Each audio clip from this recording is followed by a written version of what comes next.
તો મિત્રો આપણે આ જે વિડીયો જોયો વિડીયો મેં જ બનાવ્યો છે, હમણાં સવારે જ બનાવ્યો છે. તો આવી રીતે જલ્દબાજી ના કરો. પેટ્રોલ ડીઝલ ઘણું બધું ભારતમાં છે. આ તો કોઈ પણ કહેવાય ને કે ખોટી અફવા ઉડાડી દીધી છે કે આપણી પાસે પેટ્રોલ ડીઝલ નથી. પેટ્રોલ ડીઝલ ભારતમાં ઘણું છે અને આવા કોઈ અફવામાં આવી ન જાઓ ખરેખર.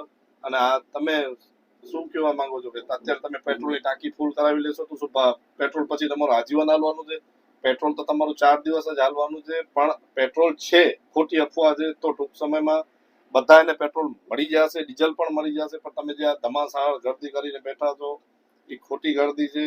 બીજું કહેવાનું કે આપણી પાસે ઇન્ડિયામાં 14,000 કરોડ લીટર પેટ્રોલનો સ્ટોક છે, ડીઝલનો સ્ટોક છે આપણી પાસે. તો મહેરબાની કરીને આવી કહેવાય ને કે ગીર્દીમાં તમે ના ઉભા રહ્યો, શાંતિથી ઘરે ફેમિલી સાથે રહ્યો. યુદ્ધ 21 દિવસ પહેલાથી ચાલુ, 21 દિવસથી યુદ્ધ ચાલુ, ત્યારે આપણે પેટ્રોલ ડીઝલનું આપણે સ્ટોક નથી ઓછો પડ્યો. તો હવે શું કામ પડે? હવે તો યુદ્ધ પણ ઘણું શાંત થઈ ગયું છે.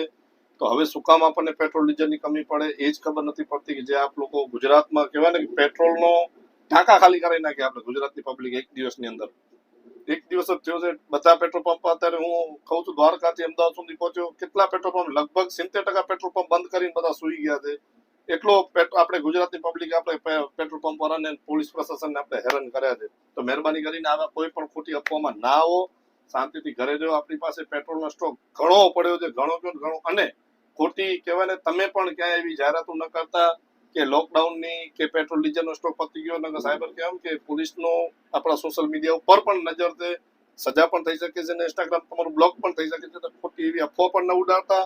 આપણી પાસે અનહદ પેટ્રોલનો સ્ટોક પડ્યો છે, ડીઝલનો સ્ટોક પડ્યો 60 થી 70 દિવસ હાલે એટલું આપણી કને પેટ્રોલ ડીઝલનો સ્ટોક પડ્યો છે. તો મહેરબાની કરીને આમાં તમે આવો નહીં અને શાંતિથી ઘરે રહ્યો. આ તો હવે કહેવાય ને કે પહેલા એવું હતું કે પેટ્રોલ ડીઝલ આપણા પંપે આવી જતું પછી પૈસા દેવાના થતા હતા. હવે ઊંધું થઈ ગયું છે. હવે પહેલા કંપની પૈસા લે છે ને પછી પેટ્રોલ ડીઝલ આપે છે. તો શનિ રવિ વચમાં આવી જતા પેમેન્ટ થઈ નથી શક્યું, એના હિસાબે ભાઈઓ કને પેટ્રોલ પંપે પેટ્રોલ ડીઝલ પહોંચ્યું નથી. એના હિસાબે અમુક પંપે નથી હોતું, એના હિસાબે ખોટી અફવા ઉડી ગઈ છે. તો આવું કાંઈ જ નથી. પેટ્રોલ ડીઝલ છે. મહેરબાની કરીને શાંતિથી ઘરે રહ્યો અને આવી ગર્દી ન કરો. બસ આટલું કહી આપશો ને મારા જય માતા.